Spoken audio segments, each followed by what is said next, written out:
This is called Olber's paradox, and this is expanding space. Olber's paradox is this, okay? If the universe were infinitely large and infinitely old, if you went far enough in one direction, wouldn't you end on a star? Yeah, because infinity is a long way, isn't it? That's like really, really far. That's like the farthest distance of all, right? Okay, so if it's infinitely big, you would eventually, if you went in any direction, you'd end at a star. Now, could you see that star? Well, if it's infinitely old, you could, because the light would have had time to get here, correct? Yeah. Now, by the way, up until the 1920s, nobody really worried about the universe. Did it have a creation? And was it finite in size? Was it finite? We just assumed it was infinitely old, infinitely large, and this, by the way, avoids problems with like the edge of the universe. If it's not infinitely big, what happens if you get to the edge of the universe? What is it beyond then? Right? Is it cheese? And after the cheese, is it peanut butter after that? Or is it peanut butter first and then cheese, right? In fact, there's this story about this cosmologist who gave this big lecture about the curvature of space-time and all this stuff, right? And this old lady comes up to him after the talk and she says, "Young man, what you said about curvature of space-time was all very interesting, but I know that the Earth rests on the back of a turtle," right? And he says, "What's under that turtle though?" Right? And she goes, "Don't get fancy with me, young man. It's turtles all the way down." Which is as good an answer, by the way, as what we think, right? Here's what we think, is that the Earth, that the universe, by the way, is finite and unbounded. This is a finite, unbounded, by the way, two-dimensional surface, isn't it? It's finite. There's not an infinite amount of area here, correct? But it doesn't have a boundary. If you were traveling on this surface, would you ever get to an edge and go, "Gee, what's beyond that edge? Cheese?" No. So we think that, by the way, that the universe is finite but unbounded, right? That it has some positive curvature to it, so that if you ended up going in one direction, maybe you'd end up back where you started. But it's a curvature, a four-dimensional curvature of space-time that really it's very hard for us to picture, so we picture things like globes, right? But let's go back to Olber's paradox, right? If you had an infinite universe, shouldn't you, any direction you looked in the night sky, shouldn't you see a star? Shouldn't the sky be a lot brighter than it is now? Yeah, in fact, at night there's lots of places I can look and it's dark, correct? Yes? Okay. So basically, this is not a paradox because we don't believe that the universe is infinitely old, and we don't think that it's infinitely big, right? So that's where we're sort of headed, right? Okay. So let's just keep going, right? Okay, let's set the stage. Well, Einstein makes his theory of general relativity. General relativity, by the way, predicts the motion of planets better than Newtonian gravity, right? Like Mercury's orbit actually precesses. Newtonian gravity doesn't predict that. Relativity does predict this. There's all sorts of things that it does better. But one of the things that it predicted that Einstein didn't like was that it predicted that the universe is not stable. It must be expanding, it must be contracting, it can't be just static, right?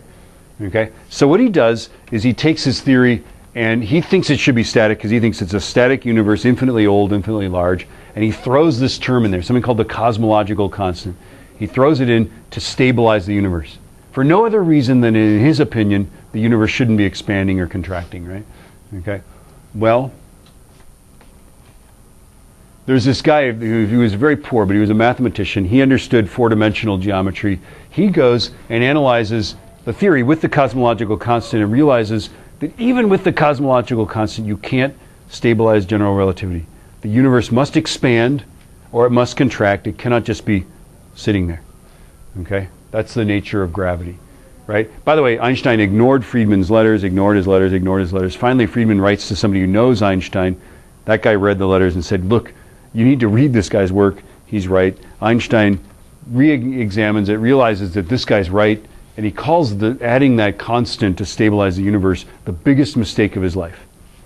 Yeah?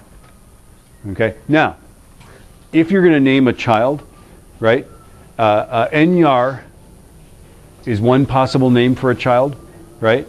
But don't Vesto, if you're going to name a kid Vesto, right? This also is a name that really has fallen out of there, right? Vesto Slipher at the Lowell Observatory in Flagstaff, Arizona. Do we know what else that's famous for? The Flagstaff? No? Mars. Do we know the War of the Worlds? Mars. Yes. Okay. Now, there's an Italian word, and we have an Italian person here, and we could confirm this. I could just be wrong about this, but there's a word called canali, right, in Italian, right? And it could refer to a canal, right? But can it also refer to like grooves in a surface? Maybe, I don't know. Okay, so when Galileo observed the surface of Mars, he said, look, there were canals in there, right? But he wasn't meaning like people lived on Mars and that there were canals and stuff like that, right? Okay, yeah, right? Okay, but these guys actually looked at that. This is where these guys were convinced that there had been life on Mars and that, you know, they were running out of water and they built these canals and then they had to invade Earth. Yes, gentlemen. Okay, so that was you know, the whole thing, right? The whole thing was this observatory was involved in that. He is looking at spiral nebula. What is a spiral nebula? It's not really a nebula. It's not a cloud of gas that's in the Milky Way galaxy. It really is a distant galaxy. Yeah, there we go. Yeah, spiral nebulas are actually distant galaxies, correct? Okay, so spiral nebula is the old term, and this is, by the way, right about when we were figuring out that they were not actually clouds of gas. Now, he's saying that it's red-shifted. What does that mean? It means that the frequency of the light from it is shifted to a low frequency. Redshift is big wavelength. It's also low frequency. Now, when do we ever hear a sound shifted to a lower frequency? You go to the racetrack and you hear when it approaches you, it's higher than the regular frequency, right? And when it goes by you, it's lower. What he's finding is that all of the race cars, all of these spiral nebulas, right, they're all moving away from us. But he doesn't know that. He just says, look, they're red-shifted. All of these nebulas are red-shifted. I don't know why. Yeah? Okay? And it's 36 of 40 spiral nebula are red-shifted. By the way, the ones that aren't red-shifted are the ones that either happen to be in their orbital trajectory heading toward us, right? Or they're orbiting us. Andromeda's orbiting us. We're orbiting it. We're not moving away from it because we're gravitationally bound to it. We're doing a little dance with it, right? Yeah, there are some. Andromeda's coming toward us. It's not going to hit, or maybe it'll hit. I mean, there's some people who are saying, yeah, next time it'll hit. Really? It's gone around, you know, a few thousand times, but this is the one time it's going to hit, right? Thousands of times, right? So this is what it means, basically, is that everything's moving away from us, right? And so let's just pick, this is, by the way, this is the universe before, here's after. I just stretched it out a little bit, right? Let's pick one of these to be us, right? Okay? And if we expand the universe, if we just stretch the universe and we superimpose it, don't you see I make this dot the same, but hasn't every other dot moved away from us? The red ones, yeah? Let's pick a different dot. Let's see if it's true for any dot. This dot. Let's superimpose the after image, right? Of course, the after image, you are where you were, right? Hasn't everything else moved away from you? Right? So if everything's moving away from you, doesn't that mean the universe is expanding? Yeah, right? And the other thing that's kind of cool is that everybody in an expanding universe, of course, thinks they're at the center and everything's going away from them, right? Okay? Which is, by the way, in fact true. If somebody says, well, where did the Big Bang happen? This is a trick question, because all of this space actually came out of the Big Bang. Space didn't exist until it emerged from the Big Bang. So if somebody says, where did the Big Bang happen?